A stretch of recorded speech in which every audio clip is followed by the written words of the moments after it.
अकारण करुणा वरुणालय भक्तवंशा कल्पतरु श्री कृष्ण का आविर्भाव एवं वांग्मय मूर्ति पीतांबरधारी इष्टदेव श्यामा श्याम नंद नंदन मदन मोहन श्याम सुंदर यशोदानंदन ब्रिजवासियों के प्यारे आप सबके दुल्हारे इष्टदेव श्यामा श्याम मेरे भगवान परमात्मा। वो भगवान जो हमारे संसार रूपी भय को दूर कर देता है, वो मुरारी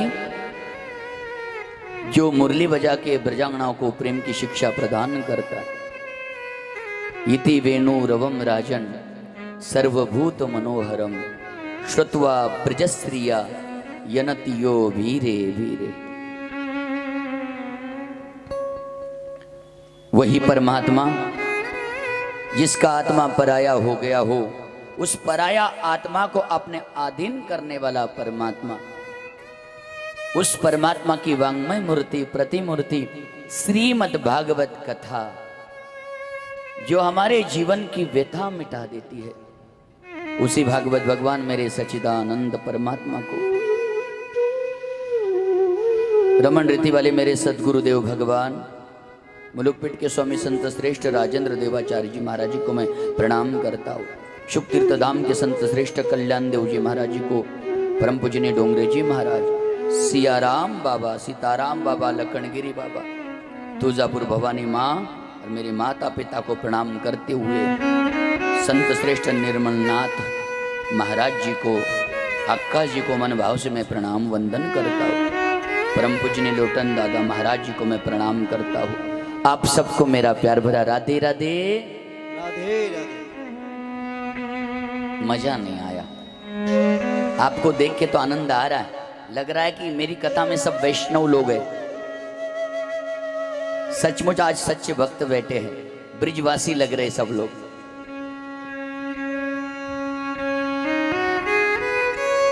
मेरे माता पिता प्यार से एक साथ एक भाव से बोलिए, प्यार से बोलो राधे राधे राधे राधे। श्याम मिला दे, श्याम मिला दे।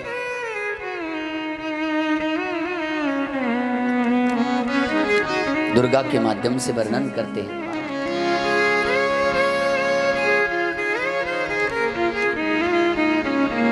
मेरे माता पिताओं, परमात्मा की लीला, भगवान परमात्मा की कथा, भगवान का दिव्य दरबार, श्रीमद् भागवत कथा और आज कथा का चतुर्थ दिन। 3 दिन से आप कथा को श्रवण कर रहे हो। 3 दिन से मेरे गोविंद की कथा, राजाओं की कथा, संतों की कथा, देवताओं की कथा, संसारी जीवों की कथा, जिन संसारी जीवों ने मेरे भगवान को पाने के लिए साधना की, आराधना की, और उस भगवान की सुंदर सुंदर कथा का बखान आपने सुना। परम पूजनीय हमारी अक्का जी, आप सब जानते हैं मेरे माता पिताओं, परम पूजनीय लोटन दादा महाराज जी की समाधि और समाधि की तारीख माघ शुक्ल 14 शुक्रवार 18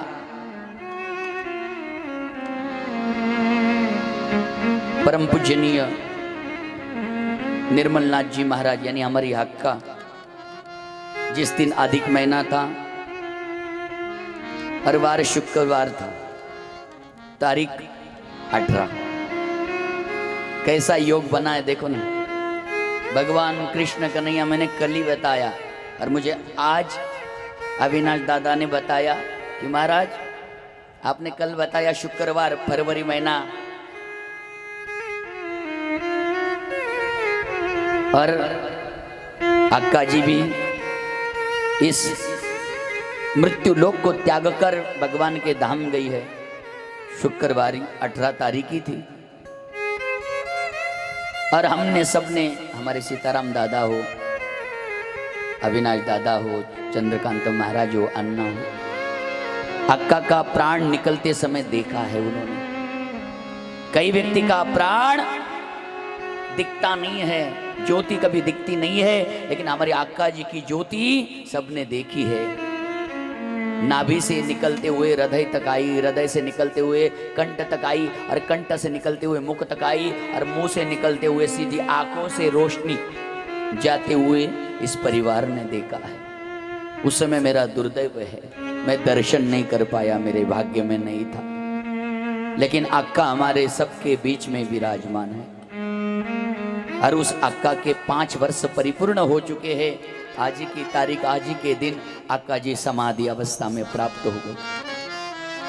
इसलिए श्रीमद् भागवत कथा का ये आयोजन किया गया है। और आज कथा के लिए हमारे ताऊखेड़ा गांव से हमारे विशाल भैया, विशाल जी पाटिल, मुन्ना भैया आज ताऊखेड़ा गांव से श्रीमद् भागवत कथा श्रवण करने के लिए आए। 20 साल से मेरा प्रेम है उनसे, 20 साल हो गए। पिछले साल हमारी धर्म पत्नी साइली की भागवत कथा का आयोजन हुआ, और आज हमारे तात्या भी आए हैं, अन्ना जी आए हैं। और यही नहीं महाराज, ताऊखेड़ा गांव में 2024 में 1 जनवरी के दिन 108 कुंडी महायज्ञ होने जा रहा है। 108 कुंडी महायज्ञ होने जा रहा है। 1 करोड़ की लागत से वो प्रोग्राम होने जाने वाला है। ताऊखेड़ा गांव कितना छोटा है आप सब जानते हैं, लेकिन इतना भव्य आयोजन होने जा रहा है। और आज ताऊखेड़ा के सब भक्तगण यहाँ पर आए, उसको व्यासपीठ से प्रणाम वंदन है। उसी तरह सिरपुर वरवाड़े से हमारे पिंटू दादा बेलदार, पूरा बेलदार परिवार यहाँ पर उपस्थित है, चाहे वो दिव्या हो, मोहिनी हो। उनके यहाँ मेरी कथा इसी साल जुलाई महीने में प्रारंभ होने वाली है। संत श्रेष्ठ सावता महाराज की पुण्यतिथि निमित्त वरवाड़े गांव में श्रीमद् भागवत कथा का आयोजन, और उसमें यजमान हमारे पिंटू दादा है। उनको भी व्यासपीठ से कोटि कोटि धन्यवाद। रोज की तरह कई बाहर से भक्तगण आते हैं, आपको प्यार भरा राधे राधे। मेरे माता पिताओं, आप हमारे लिए ना आ रहे, आप मेरे भगवान के लिए आ रहे हो, मेरे गोविंद के लिए आप आ रहे हो। भागवत कथा हमारे मन को शुद्ध करता है।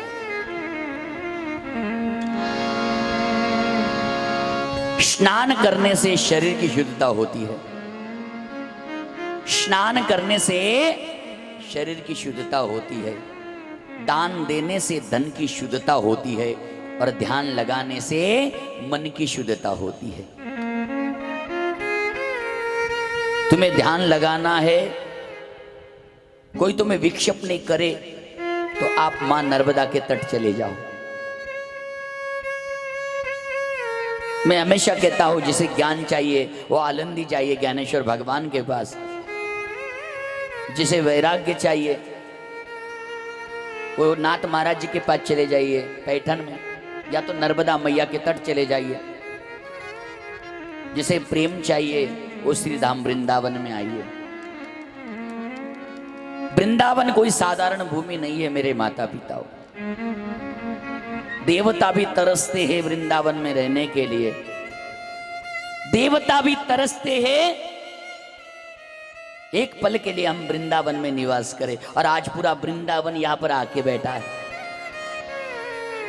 हमारे जितने भी संगीतबद्ध संगीत कलाकार हैं, इन सबका प्रागट्य जन्म वृंदावन धाम में हुआ है, उस मिट्टी में हुआ है। और उस मिट्टी की भूमि का प्रेम संगीत के माध्यम से ये आपके इस पवित्र गांव में आया है, ये याद रखना है। हमारे गुरुजी कहते हैं, हरिद्वार के 1000 ब्राह्मणों को भोजन कराने का जो पुण्य प्राप्त होता है, वो सिर्फ काशी के एक ब्राह्मण को खिलाने से मिल जाता है। हरिद्वार के 1000 ब्राह्मणों को भोजन नहीं कर पाओगे, लेकिन काशी का सिर्फ एक ब्राह्मण को तुमने भोजन करा दिया तो 1000 ब्राह्मणों का पुण्य तुम्हें प्राप्त होता है। काशी के 11,000 ब्राह्मणों को भोजन कराने का पुण्य तुम्हें प्राप्त करना है तो वृंदावन का सिर्फ एक ब्रिजवासी को भोजन कराने से मिल जाता है। वृंदावन सोवन नहीं, नंद गाव सोगा, बंसी वट सोवट नहीं, कृष्ण नाम सोना।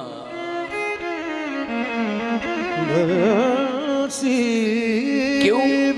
क्योंकि भगवान कृष्ण कहते हैं वृंदावन जैसी भूमि संसार में ना पैदा होगी ना है। भगवान को भूख लगी, माखन मिलता था वृंदावन में। यशोदा मैया से कहा, मैया मुझ को भूख लगी है, मुझे भात खाना है, चावल। लाला या तो माखन मिलेगो तो है, भात खाना है उड़ीसा चला जा, जगन्नाथ का भात जग पसारे हाथ। मैया मोए मालपुआ खानो है, गुजरात चला जा। भगवान द्वारिका गए, वहां मालपुआ खाया मेरे भगवान ने। वृंदावन में माखन मिलता है। वृंदावन की महिमा बहुत बड़ी है। 25 साल हो गए मुझे वृंदावन में रहते रहते। मेरा जन्म तो महाराष्ट्र में हुआ है, आरवी गांव में, लेकिन मेरी कर्म भूमि बन गई है वृंदावन धाम, प्रेम भूमि बन गई है वृंदावन। संसार में कहीं भी भटक के आ जाओ आप, वृंदावन की महिमा हर कोई समझ नहीं पाता। एक रात भी वृंदावन में रह गया तो समझ लेना राधा रानी की कृपा है। तुम मुझे नहीं ले जाओगे ना कृष्ण, तुम मुझे नहीं ले जाओगे ना कृष्ण, तो हम तुम्हारे ऊपर केस कर देंगे और हम लड़ेंगे और हम वकील रखेंगे और हमारी तरफ से वकील होगा हमारी राधा रानी। और हम जानते हैं हमारा वकील हमारी राधा रानी है। तुझे हारना पड़ेगा, हारना पड़ेगा। कृष्ण ले चलो हमें, और नहीं ले गए तो हम केस कर देंगे, और केस करेंगे, वकील रखेंगे हम हमारी राधा रानी को, फिर तुझे हारना पड़ेगा। जीवन बहुत सुंदर है, एक बार अर्पण करके तो देखो अपना जीवन गोविंद को। संसार के भोग है ना, ये कुछ पल के लिए है। हर व्यक्ति दुखी है जीवन में, लेकिन सुख की समाधानी चाहिए। हमारे वृंदावन में एक संत है प्रेमदास बाबा, आज भी रोज 3 बजे पैदल परिक्रमा करते, जिनकी दोनों किडनी फेल है। यही नहीं, किडनी है ही नहीं, डॉक्टर ने मना कर दिया है। कौन है ऐसा संत जिनको 2 किडनी नहीं है, तो भी वृंदावन में रोज परिक्रमा करते हैं, भगवान राधा रानी के नाम से जीते हैं। कौन है बताइए ना। आज भी निधिवन सेवा कुंज में आइए, आज आपको देख के सचमुच लग रहा है कि आपकी मैं नजर उतार दूं। कितना सुंदर लग रहा है, सचमुच ऐसा लग रहा है कि मेरे बीच में मीरा भाई आके बैठ गई है, सकू भाई आके बैठ गई है, जया भाई आके बैठ गई है, करुणा भाई आके बैठ गई है। आहा, प्रसन्न लगता है। तिलक लगाने वाले ने तो बढ़िया, जो परिचय का था उसको बढ़िया लगाया, जो नहीं परिचय का था चलो चलो, लेकिन कितना आनंद आ रहा है।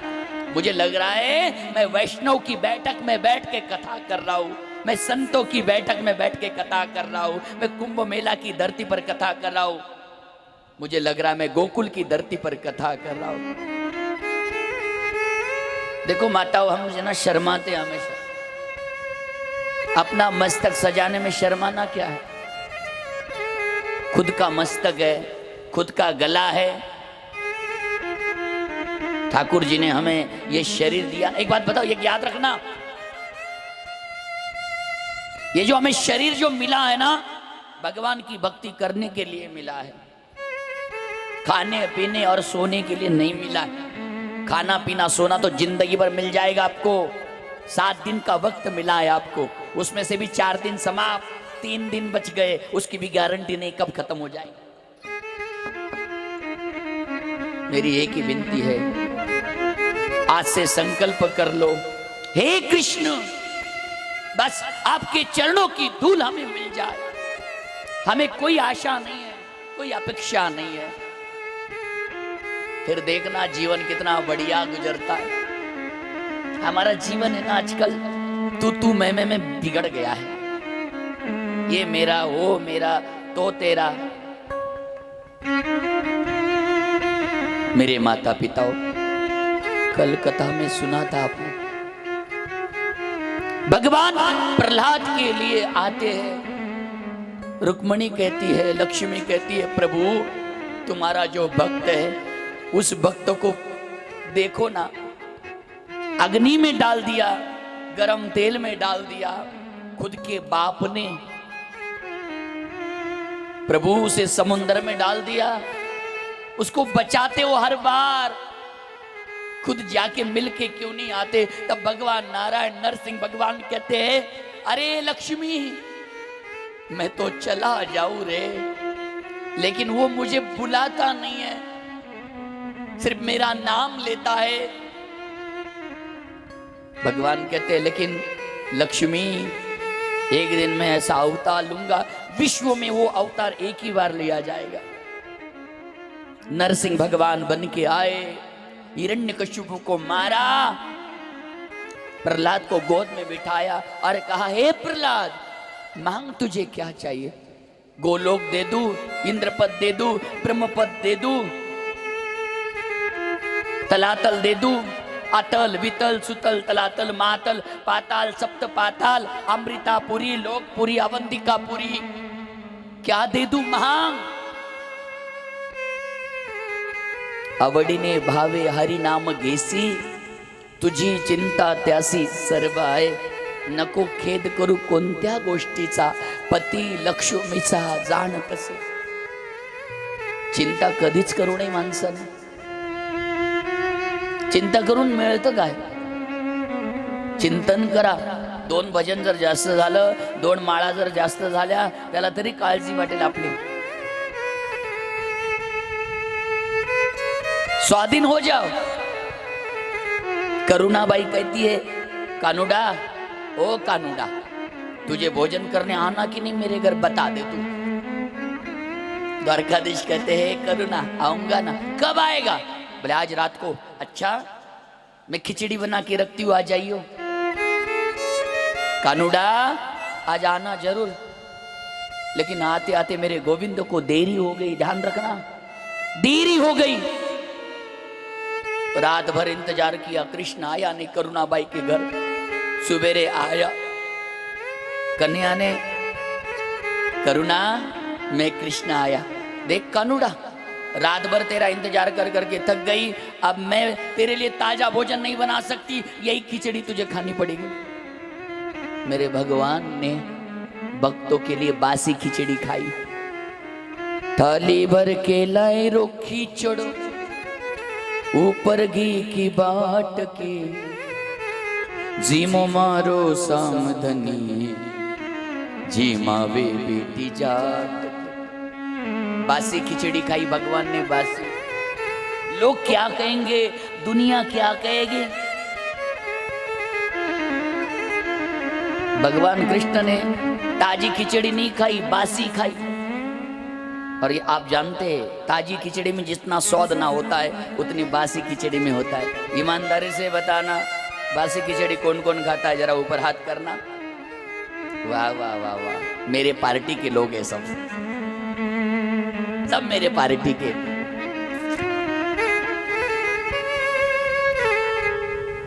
मैं तो रात को बना के रख देता हूं और सवेरे ही खाता हूं, लेकिन मैं चूल्हे की खाता हूं ज्यादा करके। भगवान कृष्ण ने खाई तो हम क्या पड़े? कई जगहों हम जाते हैं तो हमारे खानदेश के लोगों को लोग नाम रखते, हाँ बनवायचा कंटाळा येतो तुम्हाला म्हणून खिचडी बनवतात. अरे राजा, रात्री झोपताना कधी हलकं अन्न खाल्लं पाहिजे माणसाने, हे शास्त्र पण सांगतं. हलकं अन्नच खाल्लं पाहिजे झोपताना, कारण शरीरात हलकं अन्न खाल्लं तर हृदयात उतरत नाही, छातीमध्ये उतरत नाही. इसकी एक बड़ी महिमा है, समय आने पे बताऊंगा. भगवान परमात्मा प्रहलाद के लिए नरसिंह बन के आए, आधा नर और आधा सिंह. नरसिंह. हिरण्यकश्यप कहता मुझे तुम मार नहीं सकता रे. अच्छा मार नहीं सकता? बोले क्यों?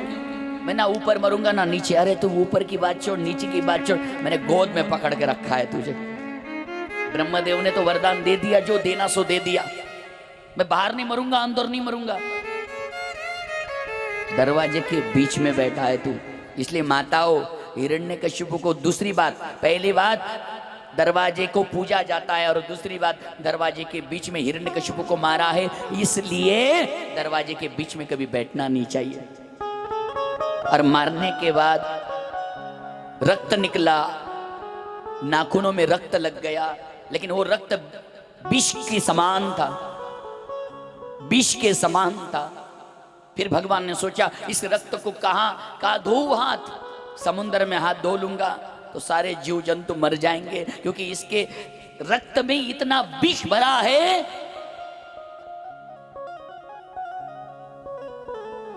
इतना विष भरा है, समुद्र के अंदर जीव जंतु जितने भी मर जाएंगे. क्या करूं? औदुंबर का पेड़ देखा, जैसे हम उम्बर कहते हैं, उम्बर. उम्बर के पेड़ को भगवान ने हाथ पोछे हैं. इसलिए मेरी माताओं याद रखना, दरवाजे के सामने कभी भी उम्बर नहीं होना चाहिए. घर के दरवाजे के सामने उम्बर होने से वो व्यक्ति कभी भी आगे नहीं बढ़ पाता है, उसके जीवन में यश कभी नहीं आ पाता है. एक पीपल और एक उम्बर. गर्भवती अवस्था में जो भी नारी उम्बर के नीचे से निकलती है ना, तो उसके बच्चे के ऊपर प्रॉब्लम आती है. उस वृक्ष के नीचे दो ही देवता बैठ सकते हैं, एक भगवान और एक संत. दत्तात्रेय भगवान वहां विराजमान हो सकते हैं, और श्री स्वामी समर्थ महाराज वहां विराजमान हो सकते हैं. उनके अंदर अद्भुत शक्ति है, पावर है, पावर है, शक्ति है. इसलिए मेरी माताओं, गलती से भी उम्बर के पेड़ को हमारा नहाया हुआ पानी नहीं जाना चाहिए, गलती से भी नहीं. मैंने आंखों के सामने एक बात देखी है. 40 गांव के पास एक गांव है, वहां पर कथा करने गया था मैं. लोंडे नाम का गांव है, रास्ते पर ही है. तांडा है, तांडा उसके पास. तो महाराज एक परिवार के घर में गया भोजन करने के लिए, 8-9 साल हो गए. तो मैंने देखा उनका घर के बाहर बाथरूम था, और बाथरूम के कोने पे उम्बर का बहुत बड़ा पेड़ था. मैंने कहा ये पेड़ काट दो. बोले महाराज जी बहुत दिनों से. मैंने कहा काट दो, तुम्हारा नहाने का पानी जा रहा है. मेरी बात को उन्होंने गौर नहीं किया, माना नहीं, विश्वास नहीं किया. आप विश्वास नहीं करोगे, 2 महीने के बाद किसी ने हमको फोन करके बोला, बोले महाराज पूरा परिवार खत्म हो गया, पूरा परिवार खत्म हो गया. पता नहीं कैसे खत्म हो गया. सिलेंडर लगाने की कोशिश की, सब लोग भोजन कर रहे थे, कुछ बनाना था शायद, पता नहीं, स्फोट हो गया, पूरा परिवार समाप्त हो गया. उम्बर का पेड़ पूजा जाता है, घर के सामने हो तो विधि विधान से निकाल. और इनको ये उम्बर जो बनता है ना, ये जो पक्षी होते हैं ना, उनके विष्ठा से बनता है. ये भगवान नरसिंह भगवान ने उम्बर को अपना हाथ पोंछ दिया, और पोंछने के बाद प्रहलाद को कहा, प्रहलाद मेरी गोद में आके बैठ जा. प्रहलाद गोद में आके बैठ गया. सुखदेव जी कहे, हे राजन, श्रीमद् भागवत कथा में हिरण्याक्ष ने पृथ्वी को रसातल में लाके छोड़ दिया, और जैसे ही रसातल में लाके छोड़ा, हिरण्याक्ष ने उस पृथ्वी को जल के ऊपर वापस रखी तो ब्रह्मदेव, देव देवता, ऋषि मुनि, साधु संत भगवान से कहते हैं प्रभु तुम बड़े दयालु हो, बड़े कृपालु हो, पृथ्वी का निर्माण दोबारा करना पड़ेगा। ब्रह्मदेव ने पृथ्वी का निर्माण दोबारा किया, सृष्टि का निर्माण दोबारा किया। ब्रह्मदेव ने वाम अंग से मनु को जन्म दिया यानी पुरुष, और दक्षिण अंग से शत्रुपा को जन्म दिया। मेरे माता पिताओं, हमारे माँ बाप मनु और शत्रुपा है, युगों युगों से चला आ रहा है ये परंपरा। सनातन धर्म की जो परंपरा है युगों युगों से चल रही है, और हम लोग मानव ही थे पहले से। लेकिन आजकल बच्चों को स्कूल में पढ़ाया जाता है हम पहले बंदर थे। कैसे बंदर थे हम लोग? कुछ कोई भी कुछ कह देगा हम मान लेंगे। आजकल तो कुल स्कूल में क्या क्या नहीं पढ़ाया जाता है महाराज। संस्कृति तो खत्म हो रही है धीरे धीरे। अध्ययन होता था, संस्कृति होती थी, विद्यालय होता था, विद्यालय को स्कूल बना दिया। जब ज्ञान का भंडार जिसको कहा जाता था, आज विद्यालय में पहले क्या शाम की आई अलग अलग कविता, कितने सुंदर सुंदर भाव प्रकट होते थे। आजकल बच्चों को पढ़ाया जाता है जॉनी जॉनी यस पप्पा। सुनने में भी ठीक लगता नहीं है, बोलने में भी ठीक लगता नहीं। मैं तो कहता हूं हमारे महाराष्ट्र की सरकार को एक मेरी विनती है, हमारे आदरणीय सम्माननीय हमारे मुख्यमंत्री जी एकनाथ जी शिंदे साहब को मेरी विनती है, गुजारिश है, महाराष्ट्र में हर स्कूल में 8वीं से लेके 12वीं कक्षा तक हर छात्र को, हर बच्चे को गीता पढ़ानी चाहिए। हरियाणा में प्रारंभ हो चुका है गीता पढ़ाना। हरियाणा में गीता पढ़ाई जाती है 8वीं कक्षा से लेके 12वीं कक्षा तक। उत्तराखंड में गीता पढ़ाई जाती है। हमारे उत्तर प्रदेश में हमारे आदरणीय योगी जी को प्रणाम करते हैं महाराज। एक साधु, एक मुख्यमंत्री है, संत एक मुख्यमंत्री है। मैं किसी पार्टी का नहीं हूं, लेकिन मैं सनातन धर्म का हूं। जहां सनातन धर्म है वहां मैं खड़ा रहूंगा। जहां सनातन धर्म नहीं है, जहां गाय का विरोध होता है, जहां मेरे राम का विरोध होता है, जहां संतों का विरोध होता है, वहां मैं कभी खड़ा नहीं रहता। जहां संतों का सम्मान होता है, जहां राम का सम्मान होता है, जहां इस भूमि का सम्मान होता है, वहां मैं खड़ा रहता हूं। इसलिए हमारे महाराष्ट्र में भी गीता पढ़ाई नहीं चाहिए। बहुत सुंदर जीवन है महाराज, लेकिन धीरे धीरे धीरे धीरे कलयुग में इतना भयानक होता जा रहा है। आजकल के बच्चे माँ बाप को मार रहे, गाली दे रहे, घर से बाहर निकाल रहे। मैंने आज ही एक फेसबुक पर देखा, 13 साल की लड़की, 22 साल का लड़का भाग गए, शादी करी मंडप में, मंदिर में माला डाल के आ गए। एक बार याद रखना, संस्कार और संस्कृति को बचाइए, धर्म का पालन करिए। बस मैं यही कहना चाहता हूं मेरी बहनों, सनातन धर्म को छोड़ के किसी अन्य धर्म में प्रवेश ना करे, मेरी यही गुजारिश है, बाकी कुछ नहीं। ये क्रिश्चियन धर्म कहां से आया? सिख ईसाई ये धर्म कहां से आया? ये हमारे भारत को बर्बाद करने की कोशिश कर रहे हैं, इसलिए सावधान हो जाइए। प्यार से बोलो राधे राधे।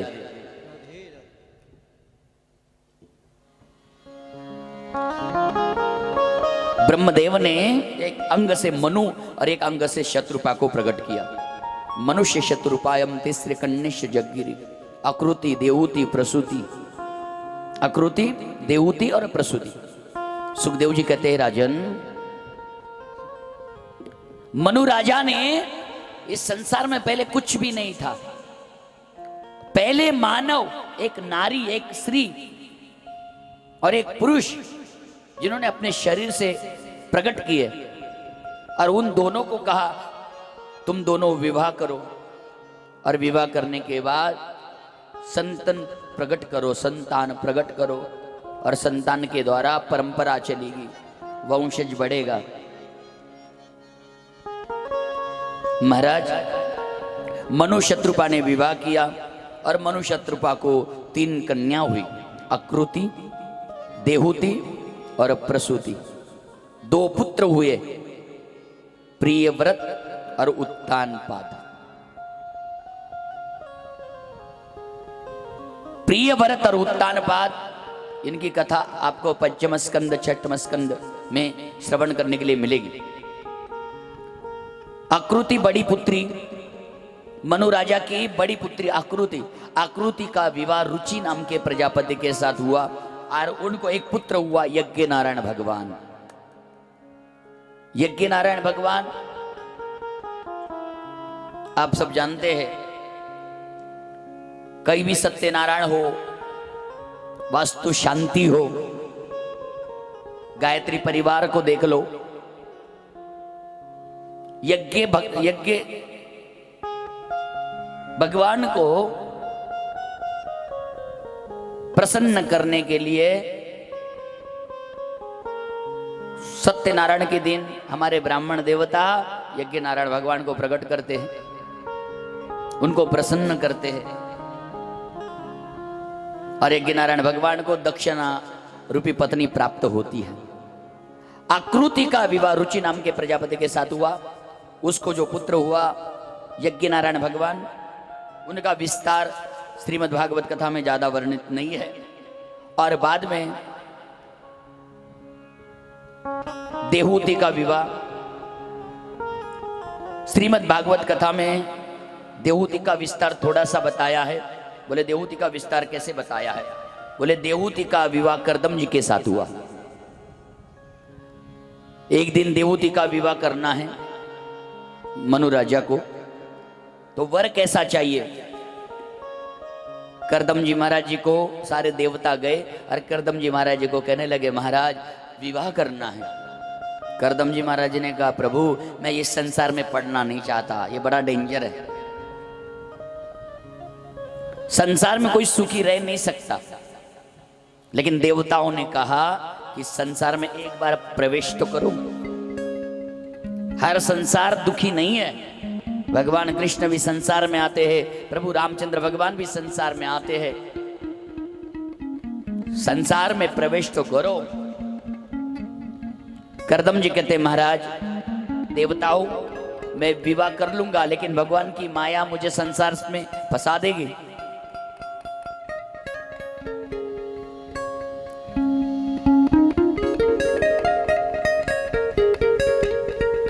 कर्दम जी को समझाने के बाद कर्दम जी भगवान ने, कर्दम जी महाराज जी ने देवूति के साथ विवाह किया, और देवूति के साथ विवाह करने के बाद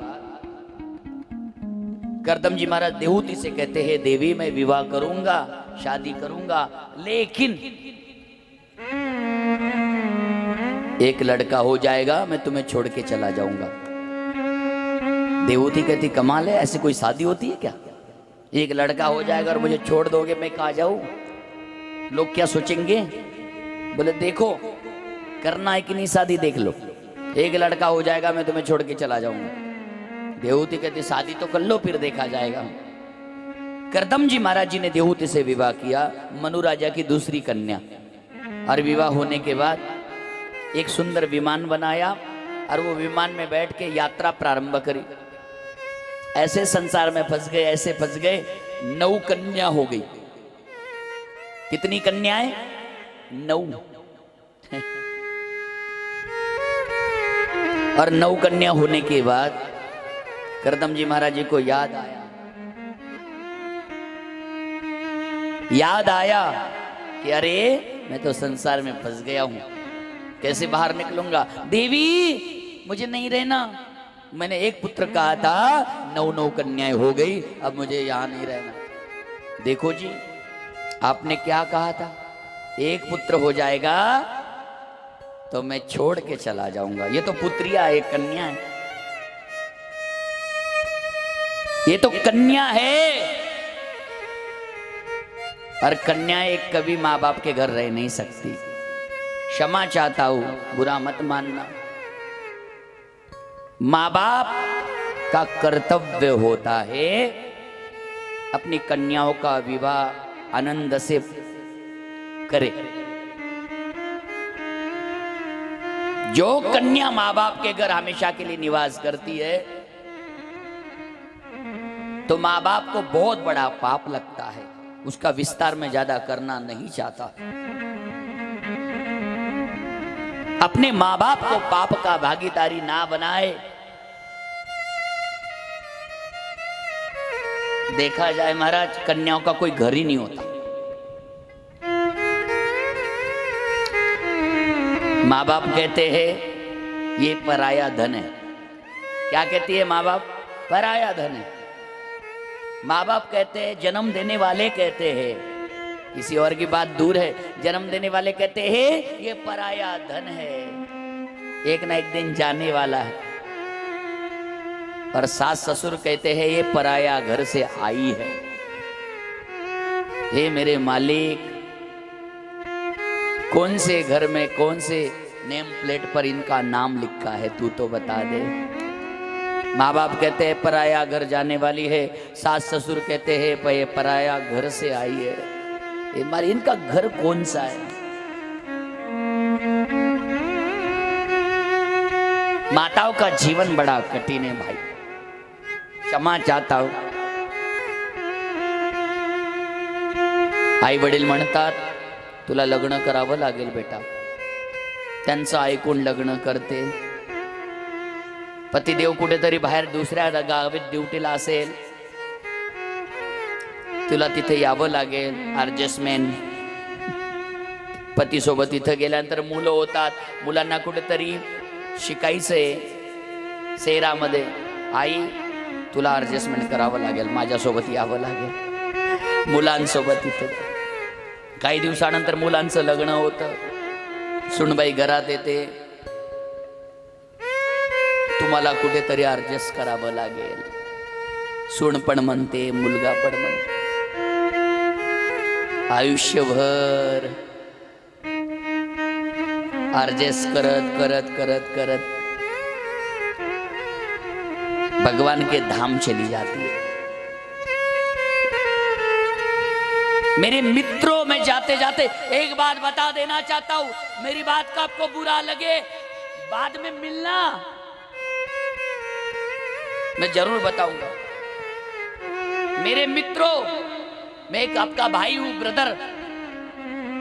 मेरी बहनों के लिए एक मैं गुजारिश करता हूं,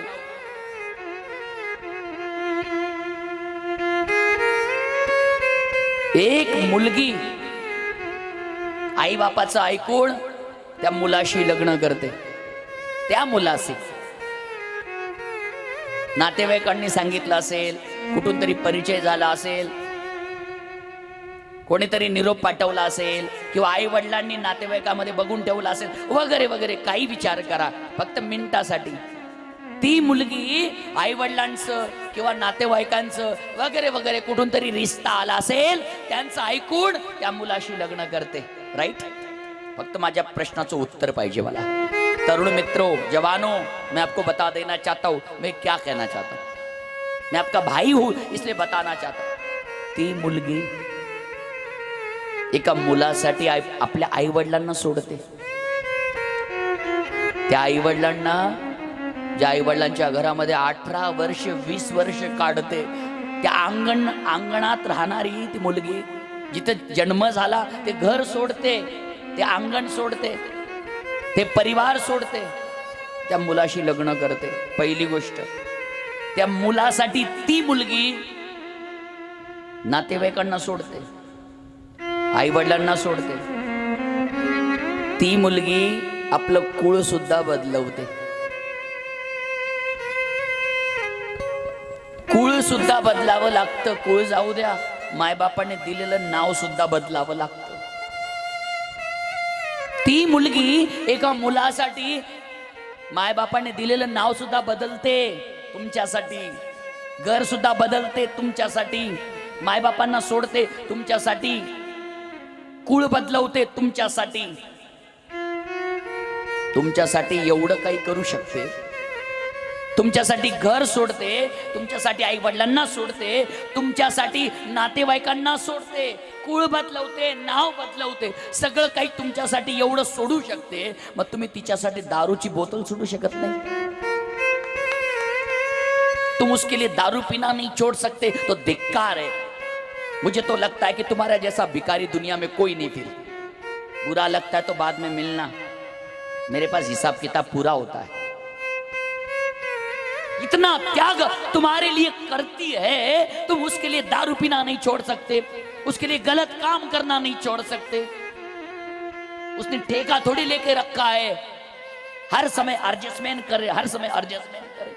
नारी का मतलब होता है लक्ष्मी, नारी का मतलब होता है शक्ति। नारी है तो संसार है महाराज, नारी ना रहेगी। अरे भगवान नारायण बिना नारी के नहीं रह सके, तो हम तो सामान्य मनुष्य है। 4 दिवस माहेरी जाते तरी 10 फोन करतो, ये लवकर, उपाशी मरतोय मी। बुरा मत मानना, मैं माताओं की बात नहीं कर रहा हूं, मैं उस तरुण की बात कर रहा हूं, आज के जवान योग की बात कर रहा हूं जो नारी को तुच्छ समझता है। और याद रखना, पत्नी सिर्फ पत्नी नहीं होती, शयनेषु रंभा भोजनेषु माता। वो जब खिलाती है ना, माँ की तरह खिलाती है, तुम्हारी सेवा करती है, दासी की तरह करती है। तो हमारा कर्तव्य बनता है। मैंने कल ही कहा, पार्वती ने प्रश्न किया है शिव महापुराण में, सबसे बड़ा पापी वही है जो अपने पत्नी को, अपने बच्चे को, अपने माँ बाप को भूखा सुलाता है। उसका कर्तव्य बनता है। सुखदेव जी कहते हैं, हे परीक्षित, देहूति कहती है प्रभु आपने वचन दिया है एक पुत्र हो जाएगा, फिर आप चले जाओ, क्योंकि ये कन्या ही यहाँ रहने वाली नहीं। और वही कन्या एक दिन मां बनती है। वही कन्या एक दिन क्या बनती है? मां। मैं मां की महिमा हमेशा गाता हूं, आप सबको पता है, आपको पता है, मां की महिमा हमेशा गाता हूं। लेकिन जब समय मिलेगा तब जरूर मैं बताऊंगा, प्रयास करूंगा।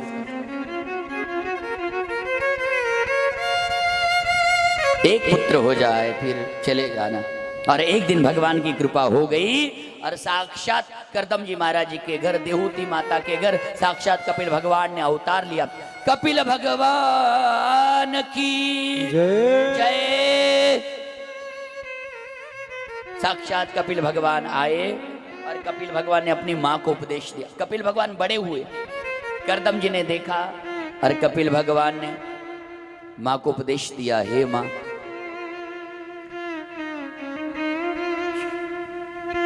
हे मां, ये संसार नाशवान है। मां, ये संसार नाशवान है। उपदेश दिया और कपिल भगवान पूर्व दिशा की ओर, जहां गंगा क्षीर सागर में समा जाती है, वहां जाके अपना आश्रम बना दिया।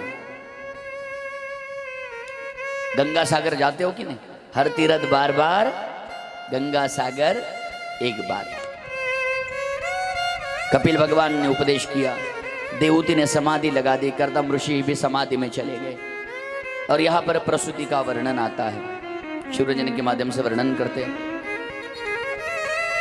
प्रसूति और प्रसूति का विवाह दक्ष प्रजापति के साथ किया। ब्रह्मदेव का मानस पुत्र है दक्ष।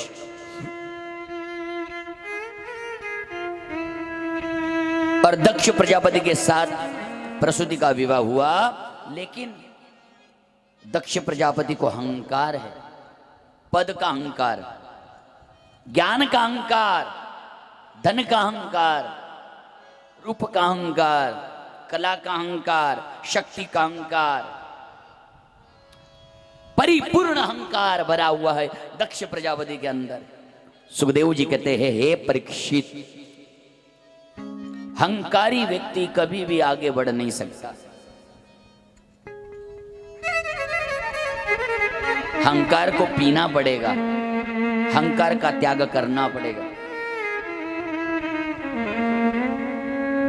दक्ष प्रजापति को अहंकार आ गया है, मेरे जैसा बल किसी के पास नहीं, मेरे जैसा ज्ञान किसी के पास नहीं, मेरे जैसा धन, मेरे से ज्यादा पद किसी के पास नहीं। और दक्ष प्रजापति के घर साक्षात प्रसूति के घर साक्षात सती मां का प्रागट्य हुआ। हे राजन, सती मां का प्रागट्य हुआ और सती मां 15-16 साल की हुई और 15-16 साल की हो जाने के बाद एक दिन अचानक मालकोष के माध्यम से वर्णन करते हैं,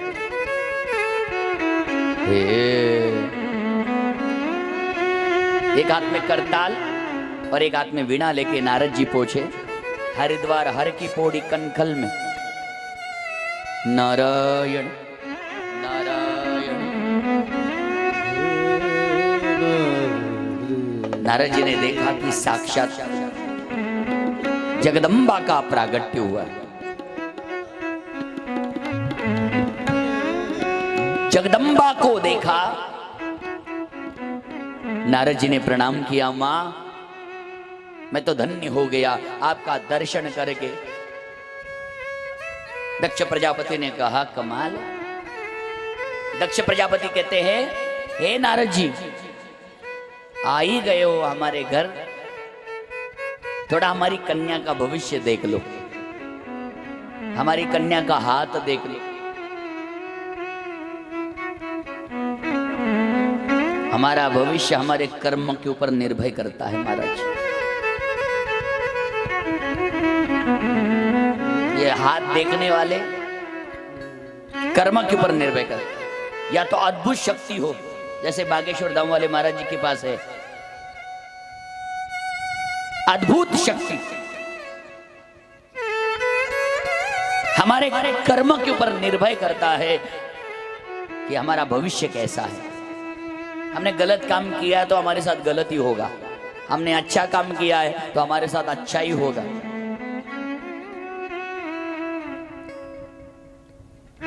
नारद जी ने कहा महाराज सती मां का भविष्य मैं देखता हूं, और देखा आहा।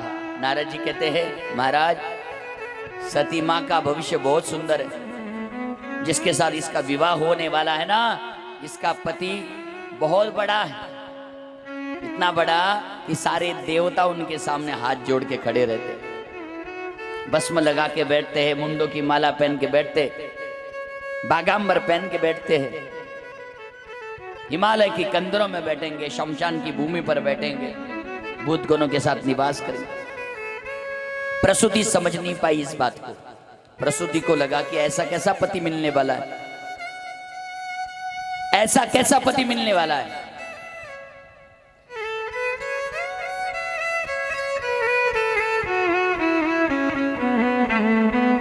नारद जी ने भविष्य देखा। नारद जी ने कहा मां सती का जो पति है कोई साधारण नहीं, साक्षात त्रिपुरारी शंकर भोलेनाथ है। करेहू सदा शंकर पद पूजा, नारी धर्म पति देव न दूजा। सच्ची सेवा करने वाली सती मां है हमारी, भोलेनाथ के साथ विवाह होने वाला है। मैं एक दृष्टांत हमेशा बताता हूं, भविष्य देखने का समय कब आता है? कुंडली बघण्याची वेळ केव्हा येते? बोला ना जरा, जेवण झालं नाहीये? लग्नाच्या वेळेस, लग्नाच्या वेळेस बघायची गरज असते आपल्याला, बरोबर आहे का नाही? इतर वेळेस आपण बघत नाही, पण लग्नाच्या वेळेस कुंडली बघणं गरजेचं आहे. काय बघतो त्या कुंडलीमध्ये आपण? मुलीचे गुण, ज्या मुलीशी मुलाचं लग्न होणार आहे मुलीचे गुण बघतो आणि मुलाचे गुण बघतो. 17.5 असतील तर कॅन्सल, हा 19.5च्या पुढे चालायचं आपण. क्या हुआ? 22.5, 22, 26, 36 चांगला गुण. काय बघतो? गुण बघतो. मुलगा आणि मुलगीचं जमणार की नाही, मध्ये नाडी आहे, कशी नाडी आहे ते आपण सगळं बघतो. तसं मी पण बघतो. तुम्ही म्हणाल महाराज तुम्ही पण बघता? हो, पण कथेत कधीच बघत नाही, बघणारही नाही. 3.5 लिपीची कुंडली बघतो मी. 3.5 लिपी म्हणजे भोजपत्र. काम्या सिंदूरने भोजपत्रावर नाव काढायचं, त्यानुसार इंद्रजालने ते नाव बघायचं, त्याच्यानं कळतं. ओरिजिनल त्याला म्हणतात. ही आपण जी बघतो ना कागदाची कुंडली, ही तुम्हाला मोबाईल मध्ये सुद्धा मिळेल, एका मिनिटात मिळेल, काही विशेष नाहीये. तिची एक प्रथा आहे, एक परंपरा आहे. पण कुंडली बघतात मुलगा आणि मुलगीची, का? यांची मध्य नाडी. दुसरी गोष्ट, यांना गुण किती पडतात. गुरु चालू आहे का शुक्र चालू आहे. पण मला एकच म्हणायचंय, याच्या पुढे ना तुम्हाला कुंडली बघायचीच आहे ना, मुलीची कुंडली घ्या आणि मुलाची नाही, मुलाच्या आईची कुंडली घ्या. मुलाच्या आईची कुंडली आणि त्या मुलीची कुंडली, पहिले यांची बघा कुंडली जमते का, यांचे गुण बघा पहिले. यांचं जमत असेल तर लग्न करा. मुलाची जमो अगर ना जमो, तो तर करणारच आहे, कारण आता दुसरा पर्याय सापडतच नाहीये. दूसरा पर्याय नाहीये. सारंग के माध्यम से वर्णन कर, प्यार से बोलो राधे राधे. मुलाची आणि मुलीची कुंडली बघणं बंद करा. मुलीची आणि मुलाच्या आईची कुंडली, जी सासू बनणारे आणि सून त्यांची कुंडली एकत्र करा. किती गुण पडतात. घरी चांगलं राहील का नाही राहणार. बरं मला एक सांगा, मी खरं बोलतोय की खोटं? खरं आहे की नाही? माझ्या पुढे आता कुंडली बघायची असेल तर कोणाची? तसं करू नका, कॅन्सल. सासूबाई म्हणाले, ए जाय ग बाई तिकडं. हा कलयुग है. कलयुग में महाराज आजकल का लड़का परेशान है. ज्याको हो गए हो वाको कल्याण है. ज्याचं झालं त्याचं काय आहे? कल्याण आहे, कल्याण.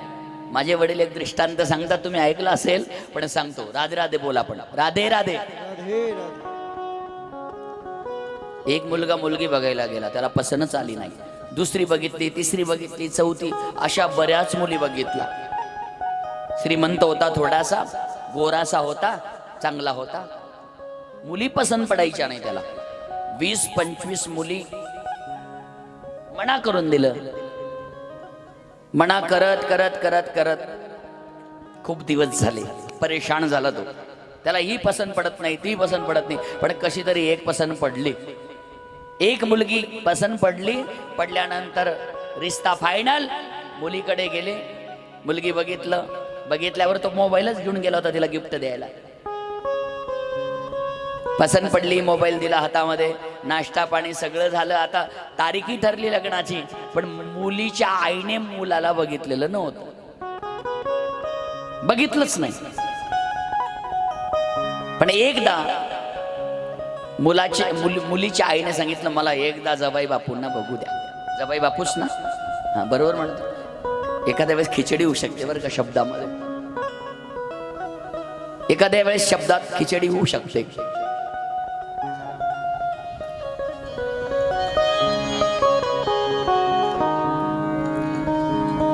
मला एकदा बघायचंय जवाई बापू. होणारा जवाई कसा आहे? सगळ्यांनी बघितलं, मला बघू दिलं नाही. मला कामामध्ये व्यस्त ठेवलं, किचन जवळ जेवण बनवायला. मला तर बघू द्या. आणि मुलीच्या आईने हळूच खिडकीमधून बघितलं, सगळं शिजलं, सब पक्का हो गया. नाश्ता भी झाला, जेवण झालं, त्याने मोबाईलही दिला, सगळं झालं. मर्यादा होती म्हणून मुलीची आई लाजत होती समोर यायला, बघायला. लाजते, पण हळूच खिडकीने बघितलं आणि डायरेक्ट बाहेर आली. जमणार नाही, चलो निकलो. मला जमणार नाही, चल निघा निघा इथून. आश्चर्य झालं सगळ्यांना. मुलगी म्हणते, आई पागल झाली का तू? अगं सगळं झालंय, त्याने मोबाईल दिलाय, जेवण केलंय, हा सगळं. मला चालणार नाही बेटा, मला अजिबात चालणार नाही. मुलीचा बाप म्हणतो, कागद तुझं डोकं फिरलंय का? हा तुम्हाला काही माहित नाही ना, शांत बसा, त्याला काढा बाहेर, चालणार नाही मला. सगळं झालं, संध्याकाळ झाली. मुलगी म्हटली, आई काय झालं ग तुला, डोकं बिकं फिरलं का तुझं? चांगला आहे ना मुलगा, एकुलता एक आहे, कंपनी आहे, गाडी आहे, बँक बॅलन्स सगळं काही आहे, तुझ्या पोरीला किती सुखाने ठेवेल. राजा शांत बस बाई, दुसरं बघू. अगं इतका चांगला मुलगा का सोडला? अगं का सोडला? हा पहिली वेळेस जेव्हा आला होता ना, पहिले मलाच बघायला आला होता, आणि आता आला 15 वर्षात. पहिल्या वेळेस हा मलाच बघायला आला होता, म्हणजे तोपर्यंत फिरतच होता तो. दृष्टांत संपला, सिद्धांताकडे या. समय का प्रभाव. मैं आपकी निंदा नहीं कर रहा हूं मेरे मित्रों, मैं निंदा नहीं कर रहा हूं. समय खराब चल रहा है. कई लोग तो हमको कहते हैं, महाराज जी आप तो घूमते रहते हो, हमारे बच्चे के लिए देखो ना. मैंने कहा पागल है क्या तू, कोई काम दाम नहीं क्या तुझे?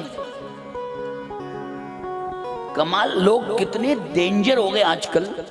अरे रिश्ता देखने के लिए हम लोग क्या पागल है?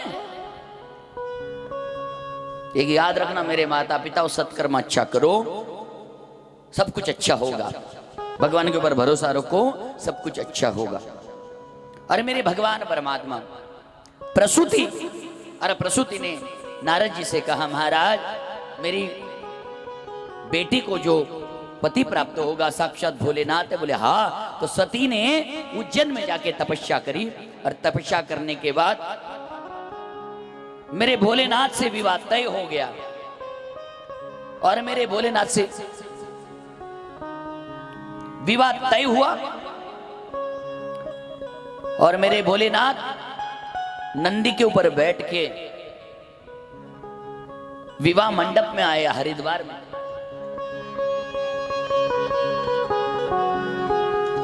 हरिद्वार में आए और भगवान भोलेनाथ नंदी के ऊपर बैठे. भगवान नंदी के ऊपर क्यों बैठे जानते हो? नंदी ये धर्म है, धर्म का सारा जिसने भी लिया उसका कल्याण है.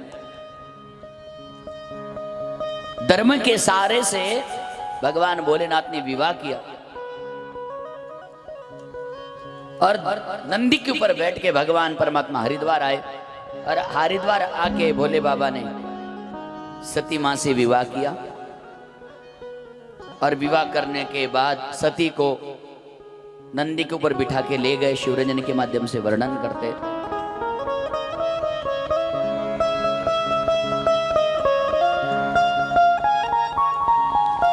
और नंदी के ऊपर बिठा के सती को कैलाश पर्वत लेके आए, और जैसे ही कैलाश पर्वत लाए,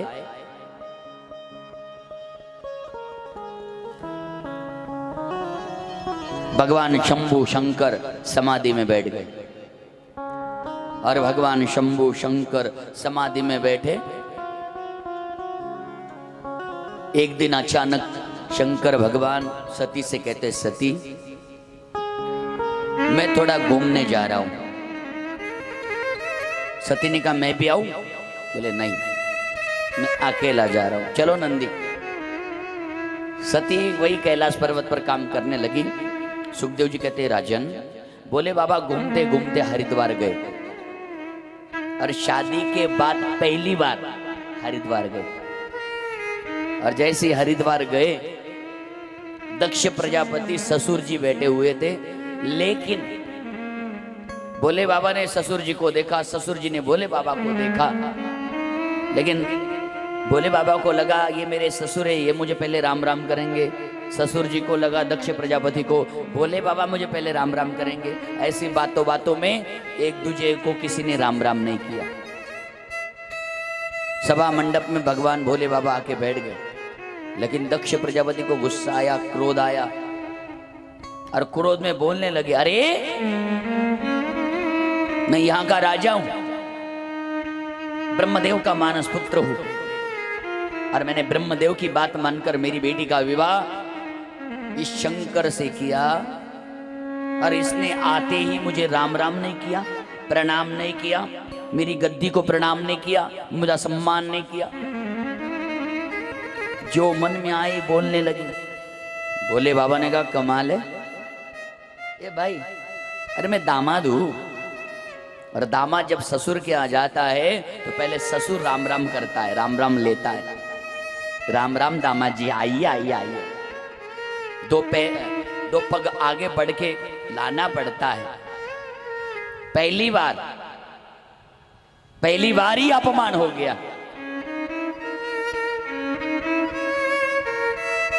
बोले बाबा कुछ नहीं बोले, शंकर कुछ नहीं बोले। दक्ष बोलता जा रहा है, पता नहीं मैंने ब्रह्मदेव की बात मानकर मेरी बेटी का विवाह एक नंग धड़ंग के साथ करवा दिया। शमशान में रहता है, भस्म लगाता है, मुंडों की माला पहनता है, सर्पों की माला पहनता है, बीचू की माला पहनता है, भूत गणों के साथ रहता है, जो मन में सो। मुझे राम राम नहीं किया, मुझे प्रणाम नहीं किया। ये राम राम प्रणाम करना बहुत महंगा पड़ता है महाराज। शादी में जाओ, किसी का रिश्तेदारी में किसी का पैर मत छुओ, पूरे घर में अचार बांट देती है, पूरे घर में गांव में दही बांट देती है, पूरे गांव में नमक डाल देती है, बांट देती है। ये मान सम्मान ये बहुत बहुत डेंजर काम है। लेकिन मेरा मानना ये भी है, जिसका मान है उसको मिलना चाहिए, जिसका सम्मान है उसको मिलना चाहिए। शास्त्र कहता है हर किसी का सम्मान समय पे भगवान ने बनाया है। दामाद जी ससुर के आ जा रहे तो दामाद जी का सम्मान करना चाहिए, लेकिन बार बार जाओगे तो सम्मान कम हो जाएगा। साल में 2-1 बार जाओ तो अच्छा रहेगा, या तो दिवाली, तृतीया, अक्षय तृतीया, कोई बढ़िया प्रोग्राम हो तब जाओ तो सम्मान रहेगा। तुम महीने में 4-4, 10-10 बार जाओगे तो सासू माँ आमरस बना बना के थक जाएगी। एक दिन आचार रख देगी, बाकर रख देगी, खाओ। समय है, किसी की निंदा नहीं करा, उस समय बताता। आदमी को समय के हिसाब से चलना चाहिए। बोले बाबा को जो आए सो बोलने लगे, लेकिन नंदी से रहा नहीं गया।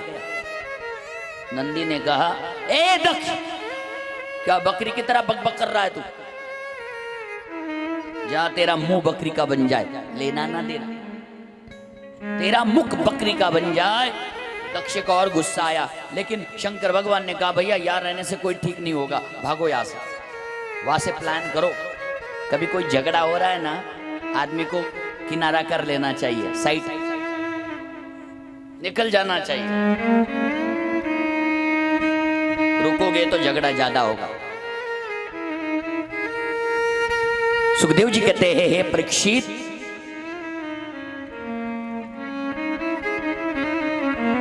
शंकर भगवान कुछ नहीं बोले, सीधा निकल आए नंदी को लेके, लेकिन नंदी ने श्राप दे दिया। लेकिन दक्ष प्रजापति को लगा कि मेरा अपमान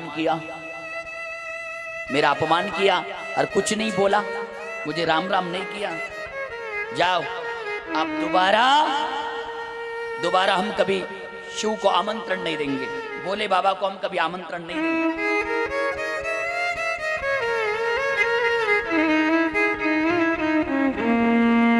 कभी आमंत्रण नहीं देंगे। दक्ष प्रजापति ने बड़ा यज्ञ रखा, सबको आमंत्रण दिया। दक्ष प्रजापति को 16 कन्याएं। कितनी कन्याएं? 16 कन्याओं में से 13 कन्याओं का विवाह धर्म के साथ हुआ। 13 कन्याओं में धर्म के साथ हुआ। अग्निदेव को 1 कन्या दी, 1 पितरों को दी और 1 शंकर भगवान को 16 कन्या। शिव पुराण में 24 कन्याओं का वर्णन है और भागवत में 16 कन्याओं का वर्णन है।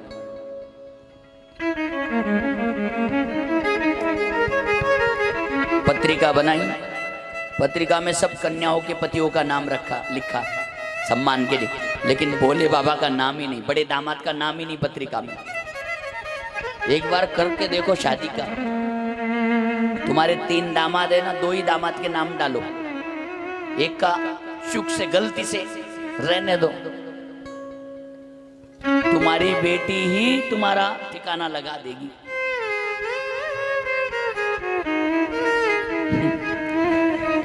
हर बार तुम साड़ी लो, एक हाथ दिवाली में साड़ी मत लेना, अनुभव आ जाएगा। लेकिन हर बेटी नहीं होती वैसी, और हर माँ नहीं होते हैं वैसे। एक समय होता है। लेकिन एक बात बता देता हूँ मेरी माताओं, मैंने कह रहा हूँ, शिव पुराण कहता है, पार्वती की कथा आई है, बेटी माँ बाप के घर कभी भी आए, कभी भी बेटी को खाली हाथ मत जाने देना। जिस दिन तुम्हारे घर से खाली हाथ गई, आंसू लेके गई, समझ लेना उस दिन से अन्नपूर्णा माँ और लक्ष्मी माँ तुमसे रूठ गई। ये मैं नहीं कह रहा हूं, शिव पुराण खोलिए फिर मुझसे बात करिए। तुम्हारे घर जब बेटी आएगी, कभी भी आए, साल में 4 बार आए, नहीं तुम धन दे सकते मत देना, कपड़ा दे दो, नहीं कपड़ा दे सकते थोड़ा बहुत अनाज दे देना, लेकिन खाली हाथ कभी मत जाने देना। बहू बेटी जब खाली हाथ जाती है तो दरिद्रता घर में प्रारंभ हो जाती है। पहले की माताएं पागल नहीं थी महाराज, बेटी कभी भी आती थी, नहीं कुछ हुआ करता था तो आंगन में बेर का पेड़ लगा रहता था, उस बेर को जमा करके अपनी बेटी को दे देती थी, बेटी बेर ले जा। आजकल के लोगों को कुछ भी समझ में नहीं आता है और ना आएगा, इतिहास है इसे। शास्त्र कहता है मैं नहीं। महाराज शंकर भगवान का नाम नहीं लिखा पत्रिका में, आमंत्रण नहीं दिया, सती को नहीं बुलाया, लेकिन दक्ष प्रजापति ने सबको बुलाया, सबको आमंत्रण दिया और बाकी बेटियों को कहा आते समय तुम लोग कैलाश पर्वत की तरफ से आना, उधर से रास्ता बहुत बढ़िया है। मतलब शंकर भगवान को भी पता चले, सती को भी पता चले कि मेरे पिता का बहुत बड़ा यज्ञ है।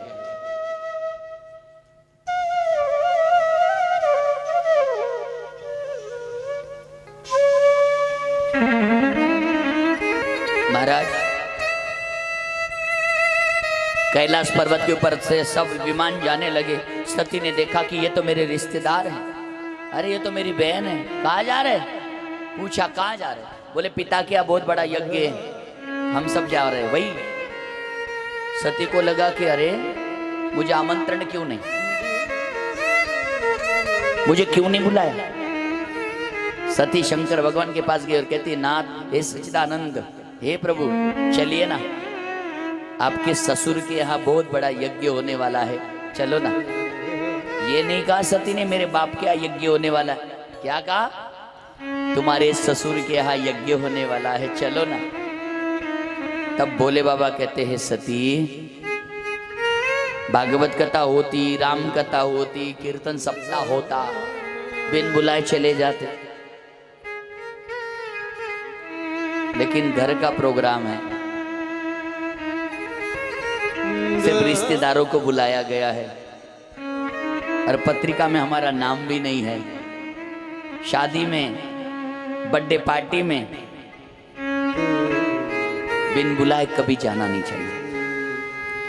सूखी रोटी खा लेना मेरे माता पिता हो, घर में सूखी रोटी खा लेना, पानी पी के सो जाना, लेकिन शादी में, बर्थडे पार्टी में, कोई त्योहार में बिन बुलाए कभी जाना नहीं चाहिए, तुम्हारा अपमान हो सकता है। ये सती को भगवान शंकर कहते हैं। सती भागवत होता तो चला जाता, मैं भागवत होता तो चला जाता। सती तुम्हारे बाप के घर प्रोग्राम है, सबसे बड़ा दामाद हूँ और आज पत्रिका में हमारा नाम नहीं है तो हमें वहां जाना उचित नहीं है।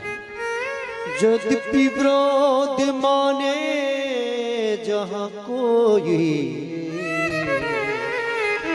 तहाँ गए, कल्याण न होई, कल्याण न होई।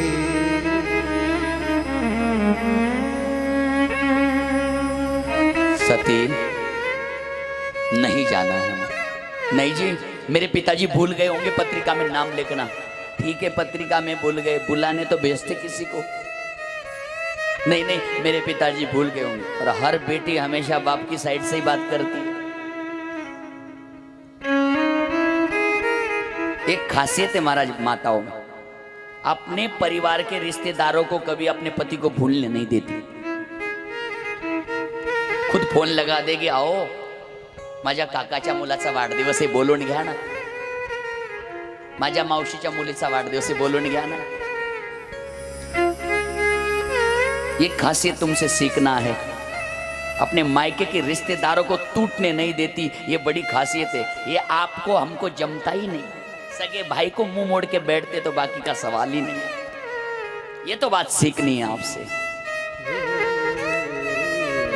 अपने मायके का कोई भी रिश्तेदार हो, दूर की कितनी भी शादी हो, कुछ भी बहाना कर देगी, चलो ना। अगं मी त्यांना ओळखत नाही, अहो ते आले होते आपल्याकडे घरी, तुम्ही न होते, मी कुठं होतो, तुम्ही ड्युटीला होते आणि 500 रुपये पण देऊन गेले होते मला, त्याच्याने मी भाजीपाला आणला, तो आला असेल की नसेल देव जाणे। लेकिन एक सीखना है माताओं, अपने मायके के रिश्तेदारों को टूटने नहीं देती, ये इनसे हमें सीखना चाहिए। और हम लोग बावरे हैं, पागल है, अपने ही रिश्तेदारों को हम तोड़ने का प्रयास करते हैं। ये मैं नहीं कह रहा हूं, ये हमारी कहानी नहीं है, ये सती मां की कहानी बता। इसलिए शिवपुराण एक बार खोलिए, शिवपुराण तिलक है, 7 संहिता है शिवपुराण में। रामायण में 7 कांड है, मातृदेव भव, पितृदेव भव, आचार्य देव भव, अतिथि देव भव, प्रेम देव भव, मृत्यु देव भव, राष्ट्र देव भव। 7 कांड है, बाल कांड, अयोध्या कांड, किष्किंधा कांड, लंका कांड, उत्तराकांड, यवन कांड।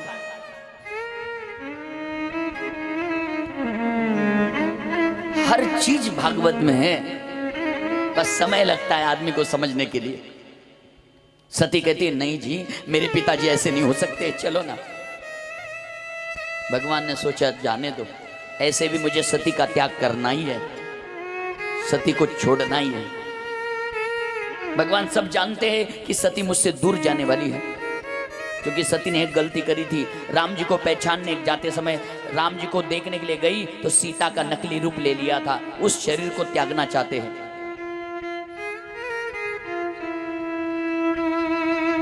नंदी सती को लेके जाओ। नंदी सती को लेके आया। हरिद्वार में कनकल में हर की पौड़ी में बहुत बड़ा मंडप डला हुआ है, सबका सम्मान हो रहा है, सबके लिए आसन है, लेकिन भोले बाबा के लिए ना आसन लगाया है,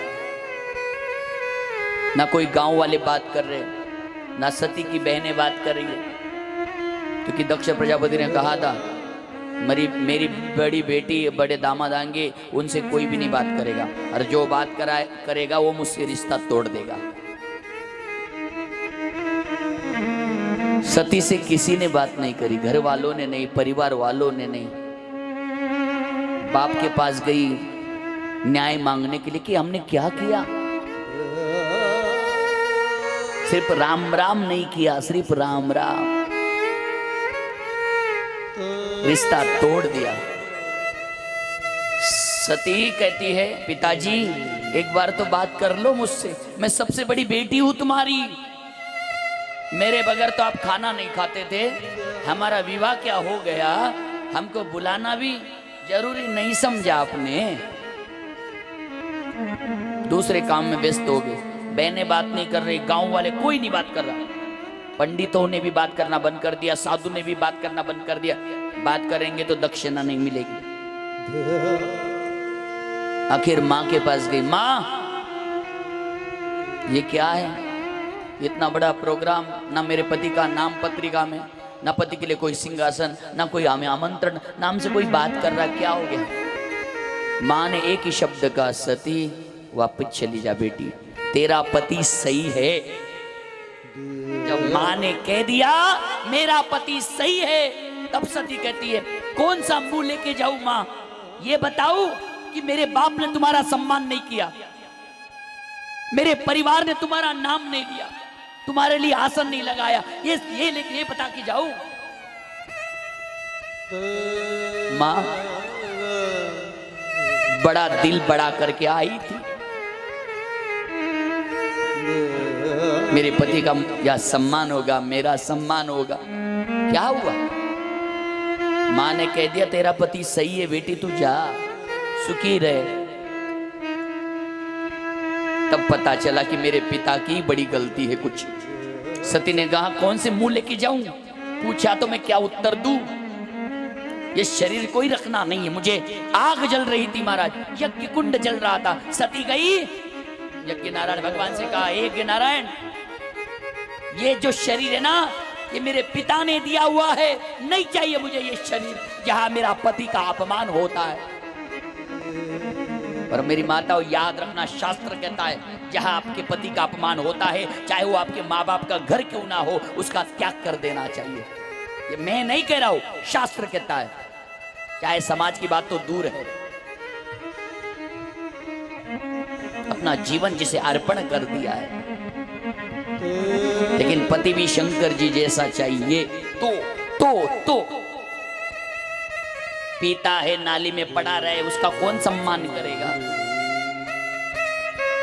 उसको एक नारियल नहीं रखा तो भी चिल्लाता है पूरी शादी ब्याह में। ऐसे पति को कौन सम्मान देगा? ये भी तो जरूरी है। पति भी तो वैसा होना चाहिए जो सम्मान का अधिकारी है। दारू पी के पड़ा रहे, उसको कौन सी भाषा का सम्मान दे? सती ने त्याग कर दिया अपने शरीर का और यज्ञ में स्वा हो गई। सती मनती हर शनि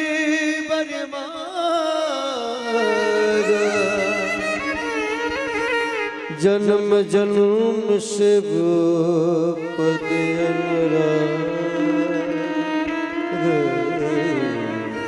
हर जन्म में मुझे शंकर ही मिले, इस शरीर का मैं त्याग करती हूं। और यज्ञ में स्वा हो गई। नंदी आया था, पृथ्वी हिलने लगी, पहाड़ गिरने लगे, समुद्र अपनी जगह छोड़ने लगा, मानो कि प्रलय हो जाएगा।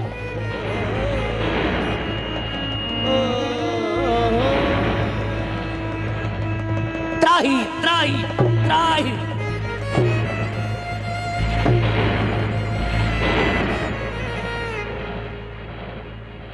शंकर भगवान समाधि में बैठे थे, नंदी भागता भागता गया, प्रभु प्रभु सच्चिदानंद, हे भोलेनाथ। सती यज्ञ में स्वा हो गई।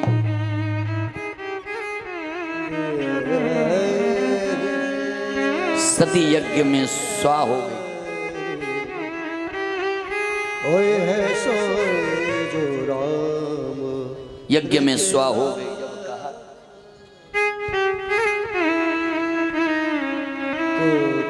नंदी भगवान ने कहा, भोले बाबा ने जैसी आंख खोली, आंख में से आंसू निकले। सती ये भक्ति है, अर्धांगिनी है। शंकर भगवान की आंखों में आंसू आ गए कि मेरी सती जल गई। पर वो आंसू धरती पर गिरे और धरती पे रुद्राक्ष का वृक्ष बन गया। भगवान के आंसू से बने हैं रुद्राक्ष। भगवान के आंसू से बने हैं रुद्राक्ष। भगवान भोलेनाथ रोते रोते रोते महाराज अपने जटाओं को खोला और एक जटा निकाली और धरती पर पटक दी और वीरभद्र को प्रकट कर दिया और कहा, हे वीरभद्र जाओ।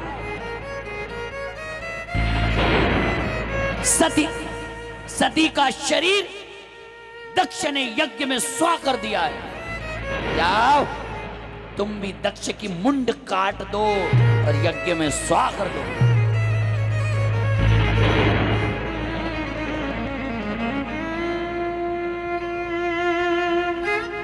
दक्ष प्रजापति अपनी आंखों के सामने अपनी पुत्री को जला रहा है, जल रही है, बचा नहीं पाया। ऐसे बाप को क्या करेंगे? वीरभद्र आया,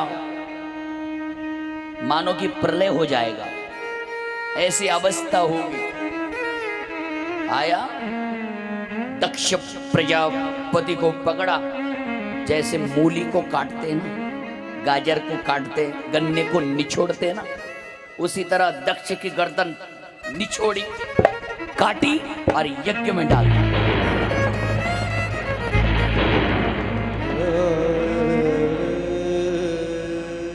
बाद में मेरे भोलेनाथ आए, बागांबर पहने थे, फेंक दिया, बागांबर फेंक दिया, मुंडों की माला फेंक दी, नाग फेंक दिया, त्रिशूल को फेंक दिया। हरिद्वार में कनकलहर की पौड़ी के पास आए, सती जल रही थी यज्ञ में, सती का शरीर उठाया, कंधे पे डाला और घूमने लगे। आज भी कभी आप हरिद्वार में जाना, आज भी, कल चले जाइए, उस समय का यज्ञ आज भी जल रहा है, उसको कोई बुझा नहीं सकता। जो कहते हैं ना भगवान नहीं है, देव नहीं है, वो यज्ञ आज भी कोई भस्म कर नहीं सकता, कितना भी प्रयास करिए, नष्ट होता ही नहीं, जल रहा है, उस युगों से जल रहा है। सती को उठाया, ले घूमने लगे। देवता सोचने लगे कि भगवान भोलेनाथ सती को लेके घूम रहे हैं, ये कितने दिन तक चलता रहेगा। देवता परेशान हो गए, विष्णु भगवान से कहा प्रभु कुछ ऐसी लीला कर दो, सती का त्याग हो जाए, भगवान भोलेनाथ से सती अलग हो जाए। उसी समय भगवान विष्णु भगवान ने सती का बाल काटे, वो बाल सीधा वृंदावन में गिरे, कात्यायनी देवी के नाम से जाना गया। बाद में सती का मस्तक काटा, हिंगलाज माता के नाम से जाना गया। सती की आंखें काटी, नैना देवी के नाम से जाना गया। सती की जिब्या काटी, जहां जहां ये चीज गिरी है वहां वहां एक एक पीठ बनता गया, ज्वाला देवी बन गई। सती का हृदय काटा, ललिता देवी नैमिषारण्य में जहां स्थापित हुई। क्षमा चाहता हूं, कामाख्या देवी उड़ीसा में प्रकट हुई, और ऐसे करते करते सती का 51 टुकड़े कर दिए गए, और 51 टुकड़े करने के बाद सती का त्याग किया, और शंकर भगवान परमात्मा सती का त्याग करके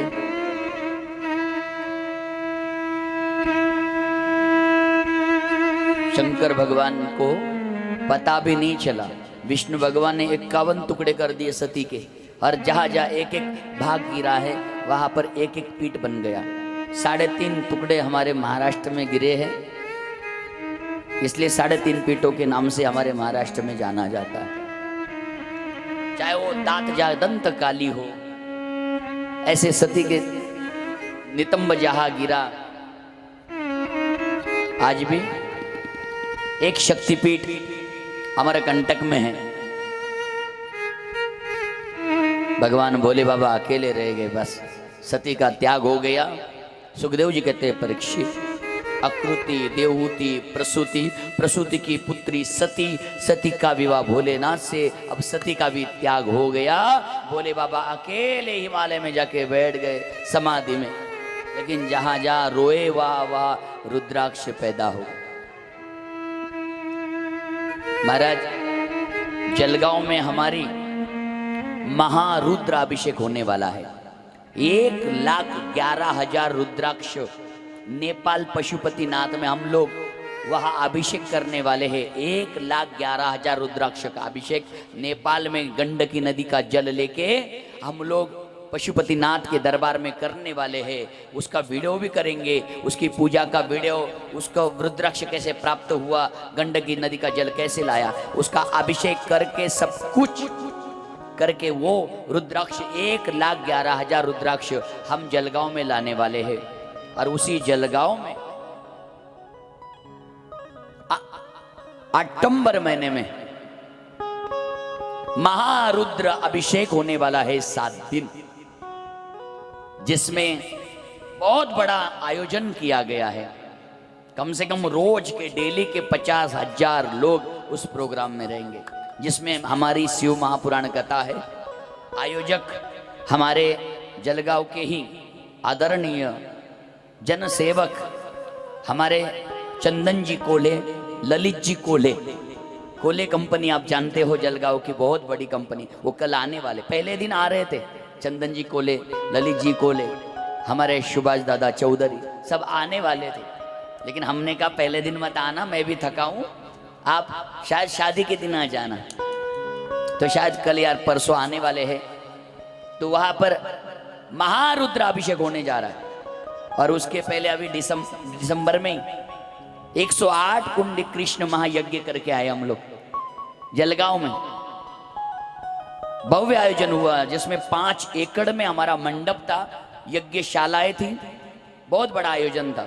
और वही आयोजन आपके नजदीकी होने जा रहा है, ताऊखेड़ा गांव में। जगह डिसाइड हो गई क्या? जगह डिसाइड हो गई? जगह अभी डिसाइड नहीं हुई है, अभी जगह डिसाइड नहीं हुई है। मुझे ये कहना है मेरे माता पिता, जहां भाग्य होता है वहां यज्ञ नारायण भगवान आता।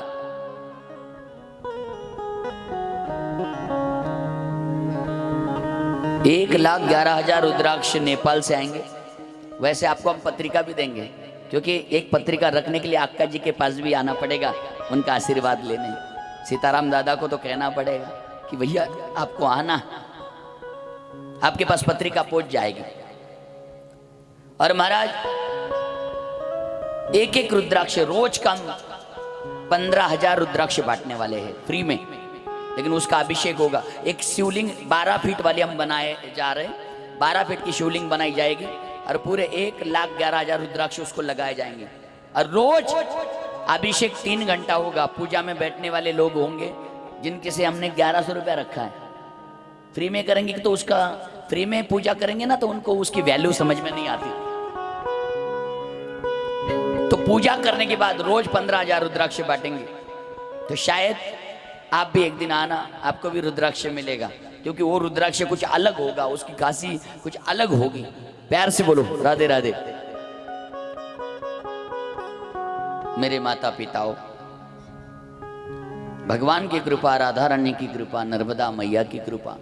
और यही नहीं, फिर आरबी में भी आरबी में शायद 28 अक्टूबर और 4 नवंबर तक भी बहुत बड़ा कार्यक्रम का आयोजन किया जा रहा है अपनी जन्मस्थली राधा माधव आश्रम में, माँ नर्मदा गौशाला में। जो मेरी माँ की पुण्यतिथि आ रही है, 3री पुण्यतिथि के निमित्त बहुत बड़ा आयोजन, जिसमें हमारी धर्मपत्नी साइली की भागवत कथा का आयोजन होगा। वहाँ बड़े बड़े संत महात्मा जो आपने कभी देखा नहीं, ऐसे महात्मा आरबी में आने वाले। रोज का भोजन, दोनों टाइम भोजन, रहने की व्यवस्था, खाने की व्यवस्था, सब कुछ है। आइए, आपका स्वागत है, स्वागत है। आप 28 अक्टूबर से लेके 4 नवंबर तक, 5 नवंबर को काले का कीर्तन और समाप्ति और भंडारा लाइव टेलीकास्ट होगा मां नर्मदा भक्तियार चैनल पर। तो मेरा आपसे गुजारिश है, मैं परसों आपको तारीख बता दूंगा जलगांव की, आप जरूर आना। और अपने सिरपुर की तारीख क्या है पिंटू दादा? 12 या 13 ऐसा कुछ। 19 को तो समाप्ति आती है ना, उसके 7 दिन पीछे चले जाओ। 19, 18, 17, 16, 15, 14, 13, 12, 10 को प्रारंभ है, 10 जुलाई।